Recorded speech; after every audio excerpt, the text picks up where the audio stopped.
What's up, everyone? Welcome back to episode 2 of the podcast From the Stands. Not live, but we are direct. Maybe we can go live with a podcast one day. That would be pretty cool.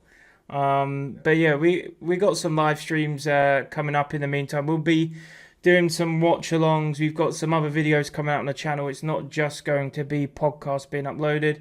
Of course, we've got the shorts coming out. We've got a prediction league that we're actually going to start off in this episode, and yeah, lots of reaction and things like that, and gossip and news and all sorts. So make sure, if you're not already subscribed, please subscribe to the channel. Drop a like, drop a comment, and you'll need to drop a comment later on in this video if you want the chance to win yourself a free bet. But other than that, Goran, how are we doing today? Yeah, pretty good. Excited to finish this international break Oh yeah. and just move on to to those domestic leagues. And I think we are off with the international games until like March or something like that, when we'll have that final playoffs for the World Cup next year. But yeah, it's and you know what I gotta say, Jack, this hasn't been the case before. These games are getting harder and harder to predict as far as international teams go, right? I mean, Yeah, before I you mean had you the had thing is with internationals that I've had, and I definitely don't put any money whatsoever on internationals unless it's the World Cup, because you've got all the teams playing against each other. You've got a bit more data in these like qualifiers and friendlies and so on. You've still got managers that don't completely know what their squad is. Some squads are going to be without players through injury, which kind of adds a twist. And you know, football already is a hard sport to bet on. yeah. But that certainly doesn't help. And that's from a betting perspective. But I'm not gonna lie, the state that England are currently in at the moment is really bad. Like, I know it sounds horrible because England have just finished the qualifiers with 22 goals scored, zero conceded, which is insane. But I actually don't think I've watched an England game in a few months. I'm not really feeling Thomas Tuchel, that kind of style of football. It's nice to see that he actually had the balls to say, I'm not playing Bellingham, Foden, and Kane at the same time, because no other manager would even dare to do such a thing. Yeah. But I stand by it, and of course, World Cup coming up. Looking forward to that. How did Croatia do? We won the group. We qualified from the top spot, so there was nothing there to worry about. We even got a win against Montenegro in that last game. It was you know what, I was watching that game, and it just there wasn't any proper motivation for the Croatian team since they've qualified before that game. In the end, they were able to win it, but it did not help that Germany demolished Slovakia in that game. Mm. And I think because of that big of a win that Germany had, Croatia lost that spot in the strongest group for the draw for the World Cup. But still, it's fine. I think it's gonna be good. I mean, it is a World Cup. There are no weak teams there. Well, there could potentially be You have some. weaker teams, yeah. You Of have course, you have weaker the teams. weaker teams Yeah, in any competition, but everyone's there but to compete. exactly. And I mean, if I'm being honest, Croatia won the third place and the second place in the last two World Cups. So hey, anything can happen in these competitions. But yeah, just speaking of England, I mean, I don't know. Like, I was never a fan of this English national team. I think that they have so much quality. They have probably more depth than any other team in the world. Like, I honestly don't think anybody comes even close. But the problem with all these, it's not just English national team. Pretty much all of the national teams are being led by some more, some less. But let's call it with old things that player did well, like Hmm. maybe in the last Euros or like a year ago or 2 years ago. And because of the stuff a certain player did well during that time, he's getting a lot of leeway right now, even though his form is bad. He can score a goal, he can do anything. he's still gonna get a lot of minutes, as opposed to some player who's playing really well at the moment for his club and deserves to play in the starting 11 for the national team, and yet they don't get it because that's how the national teams are being led right now. It's like before, like I said, it that's why it's getting harder and harder to predict, right? I personally had a game. It was Netherlands versus Lithuania, I think, on Monday, and I had Netherlands -1.5 in the first half. They had like 7 shots on target in the first half. They were up 1-0, and then they scored 4 goals within 10 minutes in the second half.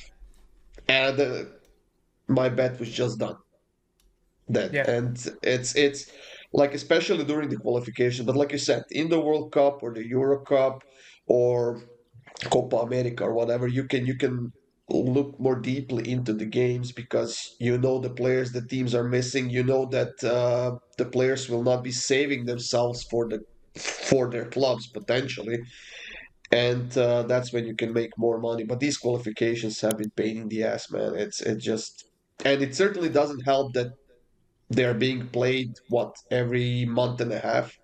So you have a player going back to the club, he gets in form, then he has to go to play for the national team for a couple of weeks, which is completely different process of trainings and stuff like that. Because Hmm. and then you lose all of that good form when he goes back to the club, and that's why you see a whole bunch of teams just disappearing after the international break. So I think it's being adjusted, though. I think that there were articles and rumors about stuff, and it's going to be changing from next year, I think, or something like that. Yeah, they're not doing the old like 3 international breaks between the start of the season and Christmas. I mean, it's a mess. The only people it really helps is the national coaches. That's it, because they Yeah. don't have that much break between seeing who they like. It's a very, I mean, they've pretty much had a week and a half, like 10 days or so, each break to really assess their squads. And if I just talk about England, for example, most of the English players are playing in the Premier League anyway. Yeah. So Thomas Tuchel can just go on a flight in London to Newcastle to catch the evening game, for example, on a Saturday.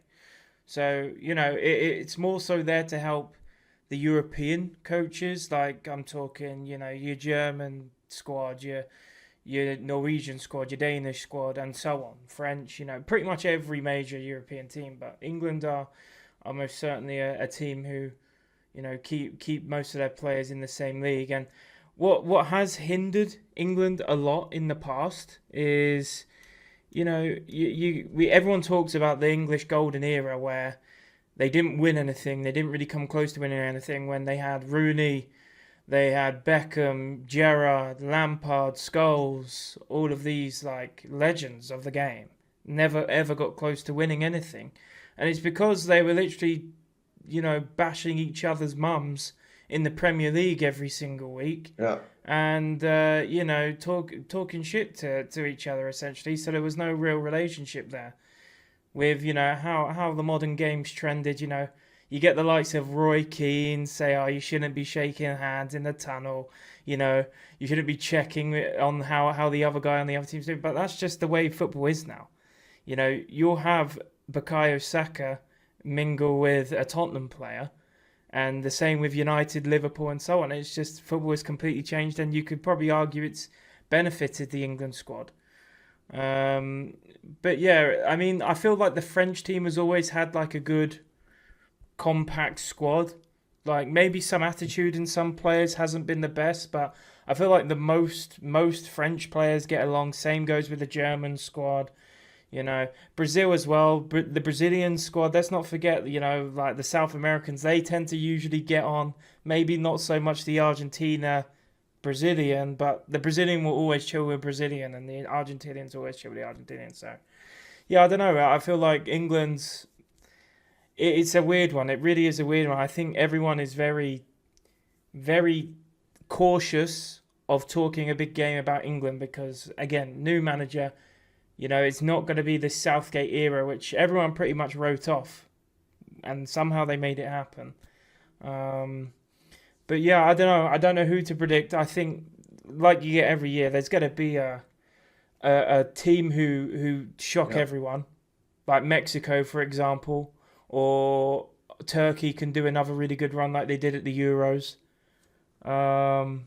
So yeah, definitely interesting. Maybe an Asian team could see something like South Korea or Japan. I mean, if I'm not mistaken, the Japanese clubs did fairly well in the Club World Cup, and Yeah. most of those squads are full of Japanese players. So let's not count out those teams. Yeah, and with so many teams now being in the World Cup because they are increasing it Mm. from what from 24 to 36 or something like that. Mm-hmm. Those smaller teams could potentially have a better chance because, well, I mean, if we have to be honest, of those additional 12 teams that are getting a spot at the World Cup now, at least half of those are gonna be teams that never played at the World Cup, Yeah. right? And that's gonna be easier for more experienced teams to get points from, or maybe get a better goal difference, or whatever you want to call it. And it's gonna be But at the same easier for them. time, Yeah, at the same time, it also provides the third pot teams to have more winnable games. yeah, In exactly. theory, Yeah, kind of everyone wins, and yeah, again, if you have more of a bigger pool of teams, if you really think about it, they're going to be softer groups for the most part. Like if you get the 8 best teams in the world and you split them into 2 groups, those 2 groups are extremely difficult. If you now have 12 groups, those groups are now much more easier. Do you see where I'm going yeah, with this? yeah, yeah, yeah, exactly. So yeah, I mean, it's World Cup's always going to be the World Cup. It's the most watched event in the world. It's always going to be exciting. Yeah, Um, but yeah, definitely going to be an interesting change. I mean, it's kind of worked with Champions League, which we have next week coming up, and 4 games left now. We're halfway through. You got Newcastle still sitting in the top 8 after 4. You've got the likes of Juventus. I mean, Benfica and Ajax are the bottom 2. How the hell has that happened? hmm. How the hell are Benfica and Ajax in the bottom 2 and Karabag are in like 15th or something crazy? Um, so yeah, I mean, definitely going to be an interesting stretch all the way to Christmas. So I think the Christmas is the cut-off for the Champions League, right? Am I remembering that right? I think group stage is done by Christmas, I think and even then before. No, actually, group stage is done in like January or February. oh, okay, well I'm way off then. I'll So I thought there yeah, was like a because December, like late December, January break, and then it returns in February. But that's what it used to be. I'm like so sure it's what it used to be, but I'm not so sure with the new around format. Obviously, round 8 of the Champions League group stage is on January 28th, so that's the last wow, round that's of the actually group quite late stage. then. Wow, fair enough. Yeah, well, because there Um, are a lot more games to be played in the group stage yeah, now yeah, with of with course. this new format. So And I think as well, one thing that's always, and I'm gonna sound so biased, I'm gonna sound like such a homer, but I love the Premier League. I think the Premier League is the most exciting league in the world. Or in terms of competitiveness, I think it's definitely going downhill for viewership in terms of the actual how the Premier League teams play the game. I think it's becoming a lot more shithouse where time wasting, the referees aren't good. VAR is taking 5 minutes to make a decision. Um, but, the Premier League don't really cater for English clubs. If you go and look at Bundesliga or the French Liga 1 or you go and look at the Serie A, if you're playing Champions League in the week, you're most likely playing on a Friday or a Saturday. The yeah, Premier League, they don't care. They'll have you play on the Sunday if you're playing on the Wednesday. And they've always been like that. And it's costed English clubs. And Liverpool have managed to cope with it. They've always had strong depth in their squads. United as well. But yeah, I mean, it would be definitely interesting to see. I don't think an English club wins. I don't think Arsenal have the ability to win the Premier League, which I think is probably going to be very likely. I don't see them being able to win the Premier League and the Champions League. I just cannot see it. I can't see it. It'd be very nice to see United winning the Premier League. I think they could grind it out, to be honest, this season. It's just, I mean, they are the only team of the top five, six, or whatever that are not playing anywhere else other than the EPL. And we'll see how costly that's going to be for the other teams like Liverpool, like Arsenal, Chelsea. I mean, Chelsea is. I honestly think they're playing worse football this season than they have been last season. I just can't see them winning the EPL. Liverpool seems very inconsistent right now. We'll see if they can get on top of that and fix it. Arsenal, I mean, they will be probably leading the league until like March or something like that, and then just Hmm. go on a 5 game draw streak and lose everything. It happened to them before. It's gonna happen to them again for sure because I'm not a fan of Arteta ball. It's just so freaking boring. I just can't stand that team, to be honest. If I hate any team in the EPL, it's Arsenal, and they're so stacked. They're such a stacked Yeah. team that I mean, this might be an unpopular opinion, and I'm gonna get ripped on it in the comments. I think Saka is the most overrated player in the EPL. I it He's it up there for sure. He's up there he for sure. scores I mean, what, 10 he goals, has 12 goals a had. season. So does 10 other players Yeah, that's the that are thing. His playing. his Yeah, goals and assists. I know performance cannot just be assessed on stats, right? no, that's fine. Yeah, but they can definitely be used as a factor. And Saka does not contribute anywhere near enough. And not just that, he also doesn't stay fit enough. I feel like every season he's out for a month, 2 months Yeah, at least every season. And yeah, his contributions just aren't really there. I don't remember the last time I remember reading about Saka having an incredible game in the Champions League. I've never once thought, I've never once read an article where Saka has absolutely destroyed the likes of Real Madrid or a big club like that. I mean, And of the 50, 60 passes he has in a game, 30 to 40 of those passes are going towards the back. they're And sideways or backwards, yeah. okay, I get it. It's a part of the tactic that Arteta has for his team or whatever. You can contribute some of it to that. But that's what bothers me. If you have such a talented winger like Saka apparently is, and let's be honest, he probably is. He's a great player that can go 1-on-1, even 2-on-1. He can make a pass. He can shoot the ball. I mean, okay, but why not use that? Why are you making him pass Exactly. the ball 30 times towards the back in a single game against Burnley, for fuck's sake, or anybody else in the EPL? And that's the thing, though. As a neutral, well, I'm not neutral. I would arguably say I'm probably a little bit biased towards Arsenal anyway, as a Tottenham fan. But I'm not comparing the two. Just as a disclaimer, I'm not comparing the two. But if you look at like Kudus for Tottenham and the way he plays, I'm not saying he's on the same level as Saka because he isn't. Saka is a way better football player than Kudus, but Kudus plays the game more exciting and he is Yeah, aggressive.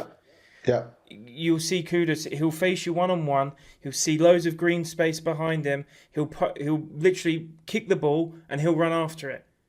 Saka has the ability to do that. Everyone can kick a ball 20 yards and run after it. Saka has pace. He has blistering pace. yeah. Kudus is just brave enough to do it. And if he gets it wrong, he looks silly. Yeah, fine, but he'll try and try and try again.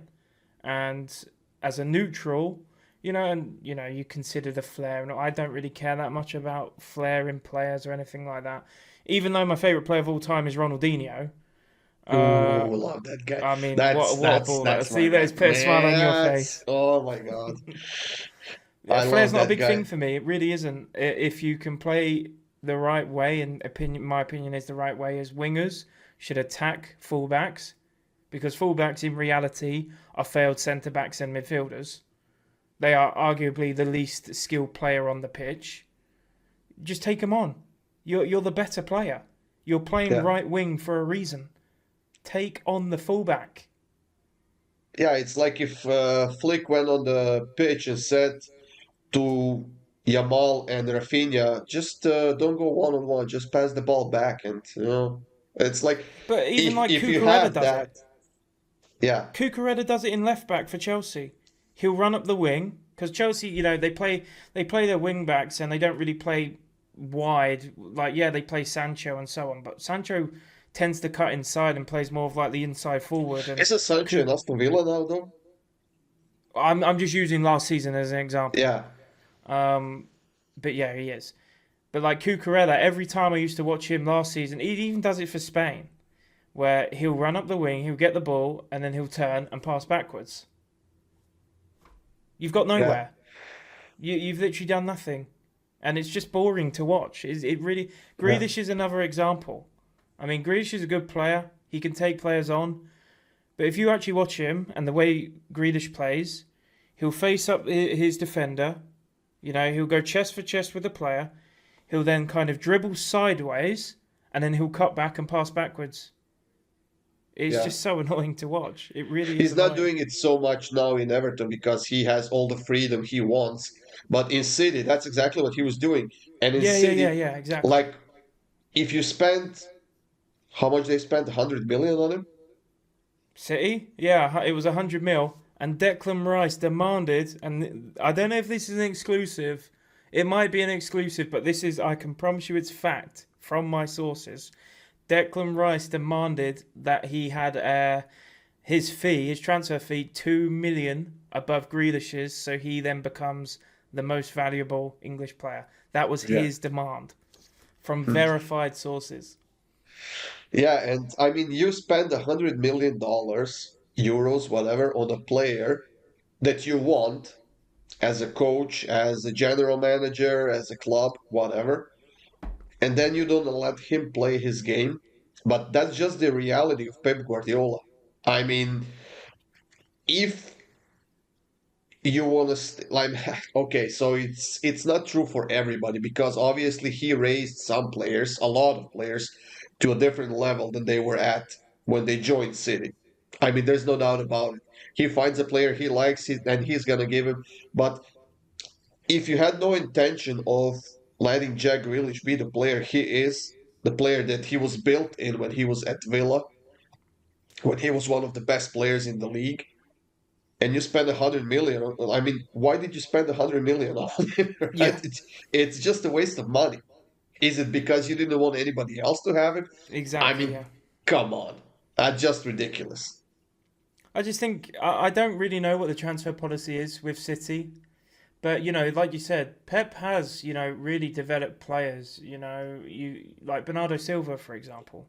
Bernardo Silva, he was a good player, but Yeah. then but everyone knew Bernardo Silva from playing the City way, and Bernardo Silva is just one of those players who managed to fit his role and do exactly Pep wanted him to do to I perfection, mean, pretty not just much. him. You can name so De Bruyne. You can Yeah. get Rodri. Mhm. Um, you can get Foden as well. I mean, there's a bunch of players and that just is City. Like he did the same thing when he was in Bayern. Mhm. Yeah, he gambled away with a few players and pretty much not destroyed their careers, but they were just not that good when he was there. But I think Thomas Muller was playing his best football when he was under Pep Guardiola. Lewandowski was scoring a shit ton of goals.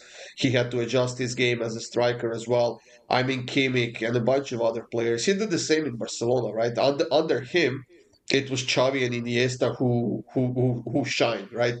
Yeah. And they became probably two of the best four midfielders that ever played the game, if you Mhm. want to be that bold. And I mean, Iniesta was just, he was fantastic. The only player that could potentially come near Iniesta, and I think it's already there in a sort of way, it's Pedri. I mean, that guy, I could watch him play football all day. You can get your Lamine Yamal's, you can get your Messi's, you can get your, I don't know, players who score like 30, 40 goals a season. But they wouldn't be there without the likes of Pedri and Iniesta and Xavi and players who have their backs and who create that extra man on the pitch to pass the ball, and then those guys can score goals, right? Yeah. Yeah, Without and Pedri that's and De that's Jong right now, This Barcelona team is nothing. And I know that we were talking, like I was discussing this with one of the Real Madrid fans in our Discord server. Mm-hmm. That was just a couple of weeks ago. Who Mm-hmm. said that he hates De Jong, he doesn't like their.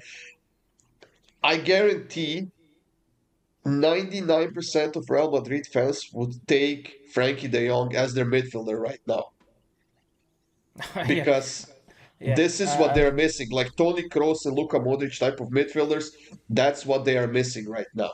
They would sign him in a heartbeat. Real Madrid's a weird one. Real Madrid is a weird one because you've had Ballon d'Or winner Luka Modric. You know, you've had Toni Kroos, who's been there for such a long time. I mean, uh, maybe you can disagree. Again, I don't watch Barcelona every single week without fail, but when you have all-time greats like Iniesta and Xavi depart, Yeah, it just isn't the same anymore. You're never going to get that again. Like that was just a legendary duo in midfield. It just is. The same you could say with Luka Modric and Toni Kroos. You know, those two in midfield pretty much won everything possible as yeah, well. And now you've got the next generation. Whilst also football, let's not pretend that football is not changing completely. Uh, most teams now try and pass the ball in the back of the net and actually value possession to limit the opportunities that you give the other team. Whereas, back in the day, like we mentioned, Ronaldinho, he just played with no fear. If he lost the ball, he lost the ball. yeah, You know, he lives with it. Next time, he'll try and do it twice as better, and he'll try and do it even more crazy. He'll just try and Last time he tried to roulette around you. Next time, he'll just try and rainbow flick over you instead. yeah. The game isn't played like that anymore, and yeah, it's just one of those things that's the reality. You can say the same for the NBA. Michael Jordan era of NBA is nowhere near the same as what it is now. They keep moving the 3-point line back and back and back in the NBA, and players will still shoot a 3-pointer. And yes, they'll miss, but they're still hitting it at an extremely high rate and the highest rate that they've ever seen. So sports are always changing. You've got, again, like managers like Pep Guardiola who are finding gaps and are finding holes in the way the game is played. And realistically, Pep Guardiola was like one of the first managers to really integrate this new era of football. Everyone Yeah. now tries to play the game like Pep Guardiola did 8 years ago. So and people will say that they'll complain about it and do whatever, but that's the game now. Whether you like it or not, you just have to suck it up, Buttercup. Well, yeah, the game is changing, and I would argue with anyone who says there was better football being played like 20, 25 years ago than it is now. It's not. It's faster, it's more precise now, it's more exciting. There are way more goals scored. More teams are playing to outscore their opponents rather than to concede less goals and win Yeah, games that way. Uh, but I still liked a lot of those players from back then. I mean, just to think about, because I think you touched those Brazilian players in a bit. Uh, Brazil as a nation, as a national team. If you remember that team from like before the 2006 World Cup, that was in Germany. yeah. Uh, 2006 was, yeah. that was the best Brazilian team ever. I mean, you had Kaká, you had Ronaldinho, you had Ronaldo was still playing. Well, no, actually, he was 20. He was in 2002. But I think they would so have had like Adriano up front. Adriano was, oh my God, that guy was a beast. So that Brazilian team between the 2000 and the 2006, 2010, we could go that far maybe, when Neymar was actually doing good stuff on the pitch, not right now, whatever he's doing Mm, now. Uh, that was the Brazilian team that had the flair, right? yeah, You were excited to watch their games because they were playing great football. You had um, I think his name was Emerson. He was a defensive midfielder that played for Juventus and Milan mm-hmm. later on. And then you had Kaká, you had Robinho, you had Adriano up front, you had Ronaldinho on one side. Defensively, Alexander Brazil was the Pato. but Jesus, man. So many greats, so many And Brazil greats. was never a good defensive team, but they didn't concern themselves with that because they could outscore Mm, literally anybody in the world. mm-hmm. at any given moment, and they had fun doing it. Now, when you watch Brazil, you think, the hell kind of team is that? Is that, Yeah. I don't know. What is that? Even now with Ancelotti, I mean, sure, it's gonna take a while for them to get used to to Ancelotti being the manager, maybe get a few new players in and stuff like that. But yeah, You know what it's was a a real far cry. culture shock and wake up call for Brazil? Was did they lose 7-1 to Yeah, Germany? That that was was the culture shock. at home, at That home. David Luiz era. I'm not just pinpointing on David Luiz, by the way, but I'm Yeah. just saying if I think of that Brazilian team, you think of, David Luiz and so on. I think he was I actually was captain. just about to go look. Wait, give me. I'm gonna try to find the lineup for that game. That Yeah. was World Cup in 2012 12. Yeah. or Rio. 16. No, that was in Brazil. That was the World Cup in No, Brazil. 2010 was 2010 World Cup would have been South South Africa, Africa. yeah. And 2014 was Brazil. 2014 would have been Brazil. Yeah, Because then they had the Olympics 4 years later, right? Or something like that. yeah. Because they had the Rio Olympics in 20 or two in 2016, I think. Something like that. FIFA, where are you? FIFA World Cup. I Did gotta Brazil find it. actually enter the Olympics football tournament? Because I remember Yeah, they did. The London Olympics was actually crazy because you had obviously England, Scotland, Wales, Northern Ireland playing, and if you're not from the UK are very let's just say not nice towards the nations inside the UK. So England don't like Scotland, Scotland don't like England, and vice versa. Wales is just Yeah. kind of Wales don't like England really, but England don't really care that much about Wales in that sort of So sense. It's more the Scotland. starting 11 for Brazil in that game against Germany Hmm. was Julio Cesar. He played for Inter. He would have been retired. That probably was his last tournament. Yeah. And then you have Maicon on the right Again, back, probably last tournament. an outstanding player. Hmm. David Luiz Other as than a the time captain. that Gareth Bale Yeah, absolutely destroyed him over both games. yeah. But continue. David Luiz and Dante as center backs. Oh my God, Dante. Marcelo as the left back. Mhm. Mhm. You have Fernandinho and Luis Gustavo Mhm. as two defensive midfielders, and then you have Bernard, Oscar, and Hulk, and up front Fred. Yeah, that's a mess. That's a far cry from the players that were playing for Brazil like 8 years before that. I mean, Even it's four probably. I'd love to know like I can't even think of the let me South see the Africa 2010. squad. You would have had a They've won it. mix When did Brazil win the last World Cup? Was it in a while 2002? ago. And Quite a while ago now. so it was Spain in 2010 that won. But let me see the lineup. So Brazil lost in the quarterfinals to Netherlands in that World Cup. And the lineups were so Julio Cesar once again. It was Bastos, Juan, Lucio, and Maicon as the defensive line. Yeah. Felipe Melo, Gilberto Silva, Robinho, Kaká, Dani Alves for some reason up front, and Whew. Luis Fabiano was the striker in that game. So yeah, you probably want to go tournament prior to that then. Yeah, that would be the 2006 when so it was Italy who won after a penalty shootout against France. That was the famous Zidane headbutt. Mm-hmm. And they lost also in the quarterfinals to France. They lost 1-0. It was Dida who was still on goal for Dida. Brazil. Barcelona. Dida. No, Milan. Milan, sorry, AC, Yeah. yeah. AC. Cafu was the captain. He was probably like 36 or 34 at that point. Mm-hmm. Lucio, Juan, and Roberto Carlos was still playing in that World Cup. That's crazy. Uh, Zé Roberto. Is that Zé Roberto? Yeah, the guy that played for Bayern. Yeah, that was still him. Gilberto Silva, Ronaldinho, Kaká, Juninho Pernambucano. Oof. That's true, man. And Ronaldo was up front, so that was Yeah. Ronaldo's last big tournament.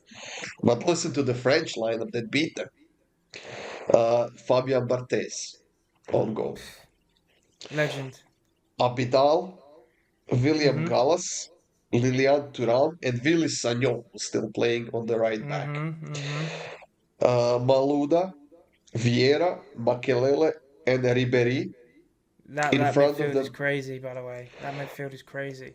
in front of them was Zidane, and up front was Thierry Henry. And you know you could argue that the French squad that they have now has so much of a high ceiling. It's actually insane. Yeah, You know, Barcola, Doué, Dembele. You know, Mbappe. in terms of scoring, Yeah, they're doing all right. They're pretty good for the next 8 years for goals. I'm France. just looking at the lineup for England. They lost to Portugal in the penalty shootout. What year are we talking? I can try this. We are talking the 2006 World Cup. And So what are we talking? A Germany game?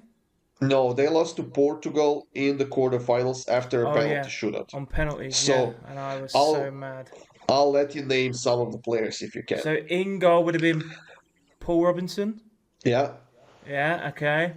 Right back probably Gary Neville. yeah, Yeah. Centre back would have been Rio Ferdinand. Other centre back Terry. yeah. Left back. Who would our left back have been? Um, He played for Arsenal. Ashley Cole. Yeah, and Yeah. Chelsea, obviously. Midfield probably would. Well, it was Lampard, Gerrard. Okay, you Am I got two right out in of five. thinking Lampard played like left midfield or something that game? Yeah, you got two of them right. Is Scholes there as No, well? No, no no. Scholes. Did Crouch and Rooney play up front? Rooney was playing up front. He got a red card in that game. He did, yeah, with the old Cristiano Ronaldo wink. They were playing on the same team at the time as well, right? They were both playing for Uh, United during that. yeah, I think that, yeah, yeah. Who am I missing then? I'm missing two players, right? You're Or three. missing three still. Who would have been playing right You are mid? missing a player who was very good, but was quite unfortunate with injuries in the midfield. In midfield? Are we talking wide or centre? Center. Not Gerard or Lampard. No, both of them were in the lineups, but you're still missing one. Who was infested with injuries? What? That Yeah. now I'm confused. And I'm gonna be pissed when you tell me. I'm gonna leave that Um one for last. So you still yeah. have the two midfielders left besides this one left to name. The wide midfielders. Yeah. It weren't like Ashley Young or something, was it? No, no, no, no, no. No. Who the hell would it have been? You're missing Beckham, obviously, Beckham, yeah. and Beckham. you're missing the But if I'm left not winger. mistaken, Beckham didn't I don't think Beckham started every game that tournament. I think that was when he was like kind He of he played this one. He played this one, but got subbed out. But you're missing the left winger, left winger. Oh my god, this knowledge is and you terrible know for him for me. sure. You know him for sure. So he played for Chelsea. Club? Chelsea? Yeah. What? What? Who else? Well, So that's you're it. missing left winger, and you're missing a central midfielder. The one that I said had a bunch of injuries. He was Yeah, quite bunch of unfortunate. injuries. It weren't Carrick, was it? No, Carrick was on the bench. Ooh, I felt like that could have been it. Injuries? I really don't know. Tell me. You'll have So to you're tell me. missing Joe Cole. Oh, okay. I would never have guessed Joe Cole ever, because he He should he never have been he playing he, in that squad. He should he never have been started playing. that game. The only reason why he was playing, I think he scored the winner against Sweden to get Could us to be. the World Cup, and it was a crazy goal as well, like from near the halfway line. Who was the midfielder? Centre. Owen. Owen. Owen Hargreaves. Yeah. Was it actually? Yeah. I thought he came on because I'm pretty sure he missed a penalty as well. No, he Owen started that. Hargreaves. He was actually the highest graded player on the English team in that game.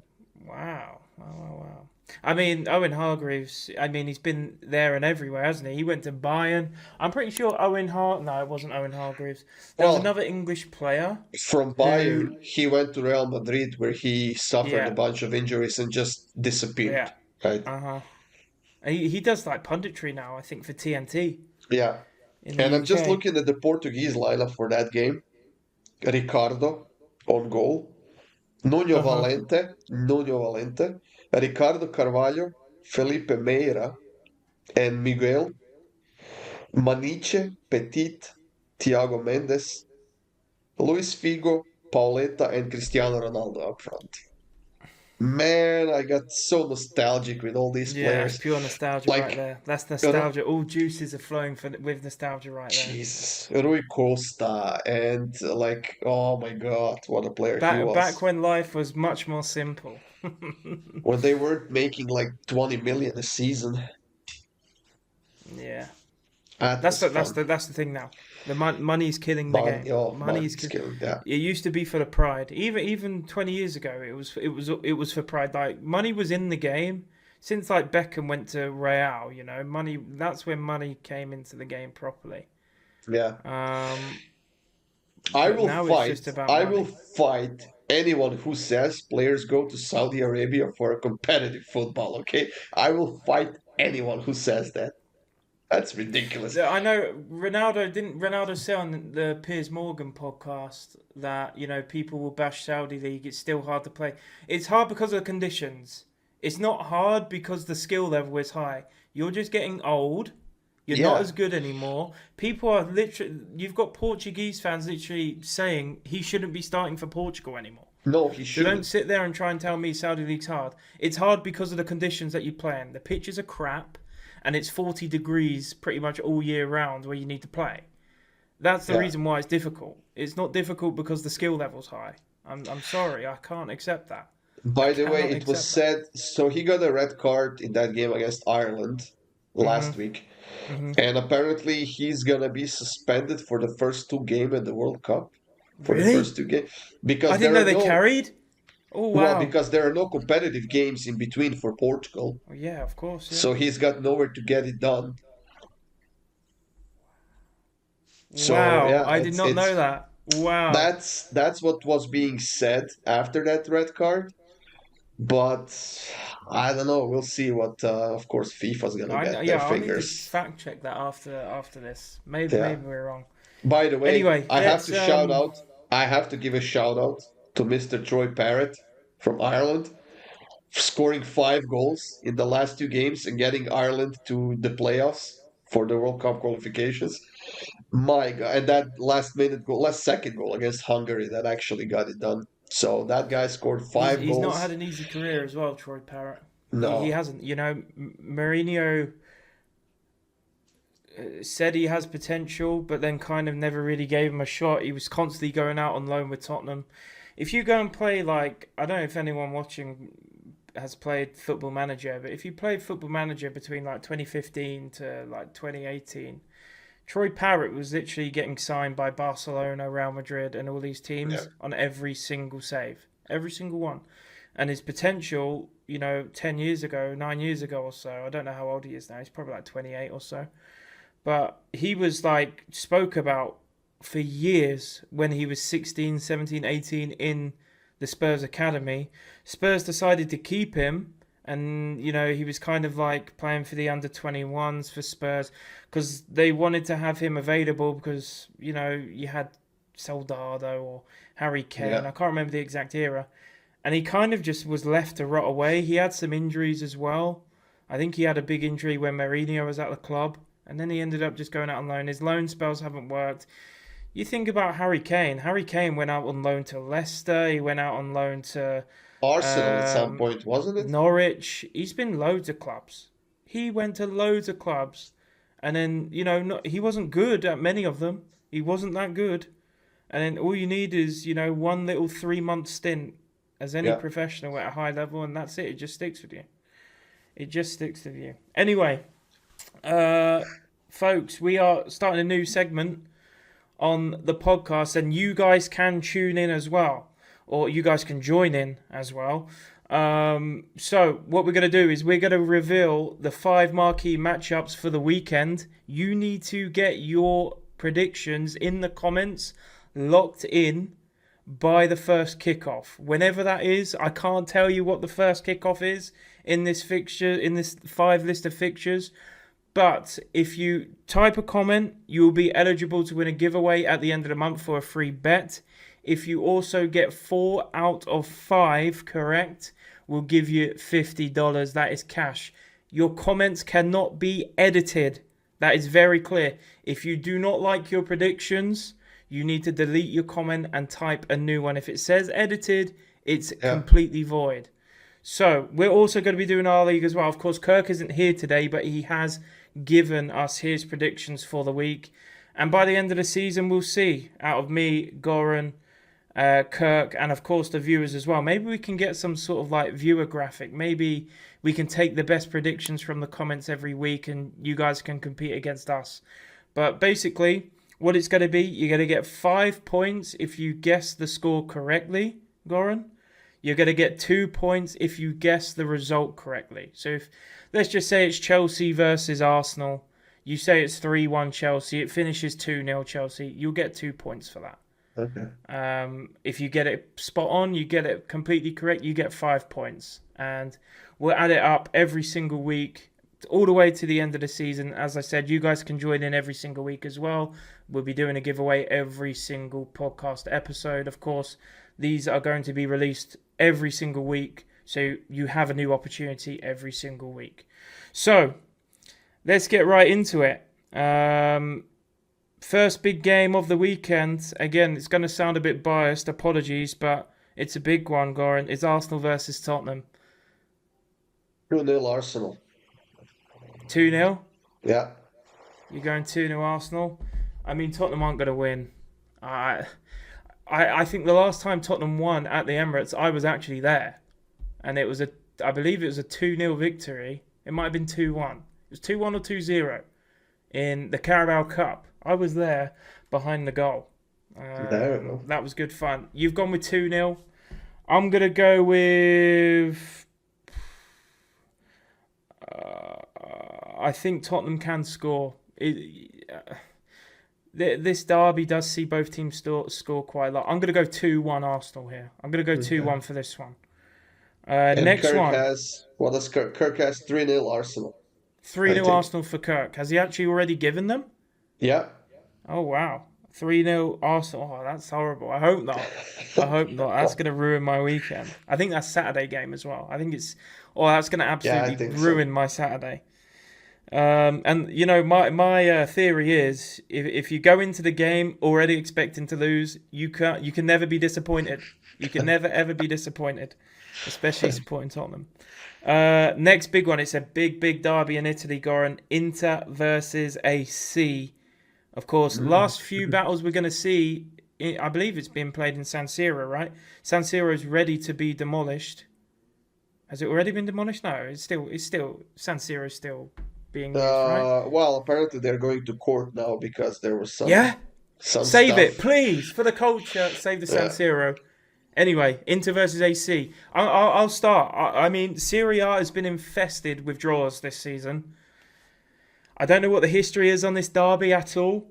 I don't have anything up. I'm just going pure off the dome. I'm going to say 1-1. I'm going to go 1-1. There's probably going to be a couple red cards in there, but I'm going to go 1-1 in AC Inter. Man, this is such a big game.